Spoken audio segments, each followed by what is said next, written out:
नमस्कार, MB news 365 म्हणजे महाराष्ट्रातील बातमीपत्रामध्ये आपले स्वागत आहे। मी मंगेश बोबडे।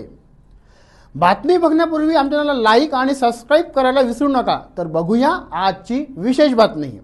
अमरावती जिल्ह्यातील तिवसा येथील आमदार चषक 2026 अखिल भारतीय खुल्या कबड्डी स्पर्धेचा बक्षीस वितरण सोहळा मोठ्या उत्साहात पार पडला।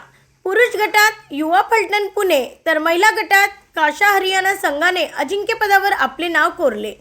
भारतरत्न अटल बिहारी वाजपेयी यांच्या जन्मशताब्दी निमित्त आमदार राजेश वानखेडे यांच्या पुढाकाराने आयोजित या स्पर्धेत देशभरातील 29 पुरुष व 20 महिला संघांनी सहभाग नोंदवला होता। अंतिम सामन्यानंतर विजेता व उपविजेता संघांना मान्यवरांच्या हस्ते रोख बक्षीस व ट्रॉफी प्रदान करण्यात आली। या स्पर्धेचे मुख्य आकर्षण ठरले ते भारतीय कबड्डी संघाचे कर्णधार व अर्जुन पुरस्कार विजेते पवन सेहरावत यांची उपस्थिती। त्यांच्या उपस्थितीमुळे खेळाडूंसह प्रेक्षकांमध्येही उत्साहाचे वातावरण पाहायला मिळाले। ग्रामीण भागात प्रथमच झालेल्या या अखिल भारतीय कबड्डी स्पर्धेमुळे नवोदित खेळाडूंना राष्ट्रीय स्तरावर आपली गुणवत्ता सिद्ध करण्याची मोठी संधी मिळाल्याचे मत मान्यवरांनी व्यक्त केले। ब्युरो रिपोर्ट MB न्यूज महाराष्ट्रातील बातमीपत्राचे अमरावती ब्युरो चीफ सुनील घोरमाडे।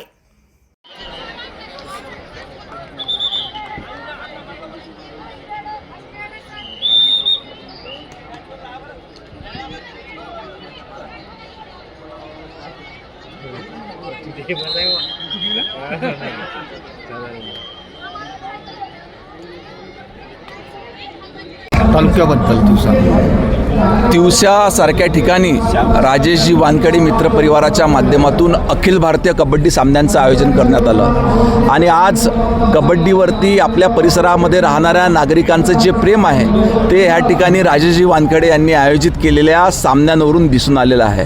तिवसासारख्या शहरामध्ये अखिल भारतीय कबड्डी सामन्यांचं आयोजन करणे, त्याचं उत्कृष्ट नियोजन करणे याच्याकरता खरोखर राजेशजी वानखेडे आणि त्यांच्या सर्व मित्रांचं मी मनपूर्वक अभिनंदन करतो। भविष्यात अशा पद्धतीच्या आयोजनामुळे इथून चांगले खेळाडू घडतील आणि त्यापासून नवीन युवकांना देखील ऊर्जा मिळेल।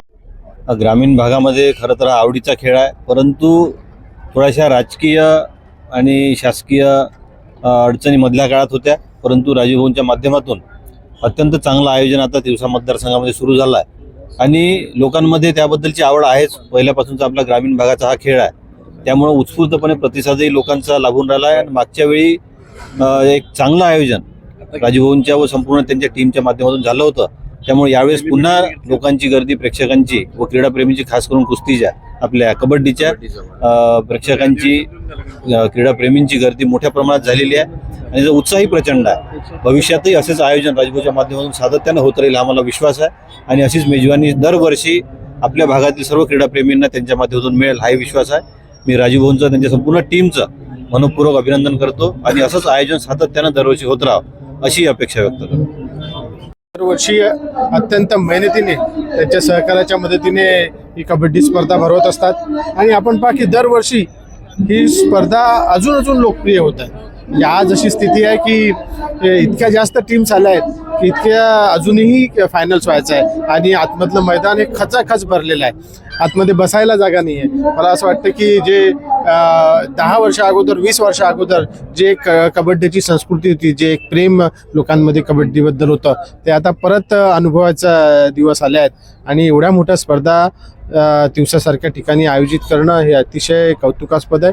मी परत एकदा राजेश भाऊंचे अभिनंदन करतो। आणि सर, येणाऱ्या काळामध्ये पण होणार आहेत का असे?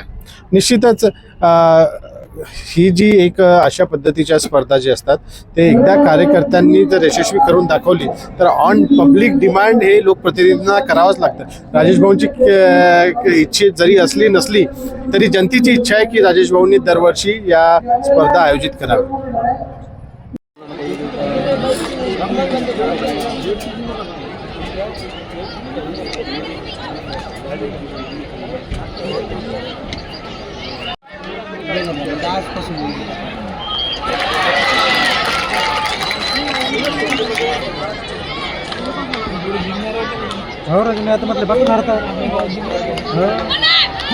दीदीच्या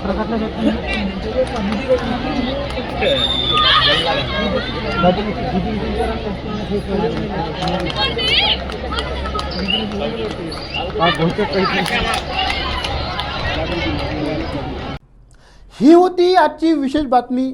अशा विशेष बातम्या पाहण्यासाठी तुम्ही आजच MB न्यूज 365 म्हणजे महाराष्ट्रातील बातमीला लाईक करा, सबस्क्राईब करा. पुन्हा भेटूया एका नवीन बातमीमध्ये. धन्यवाद.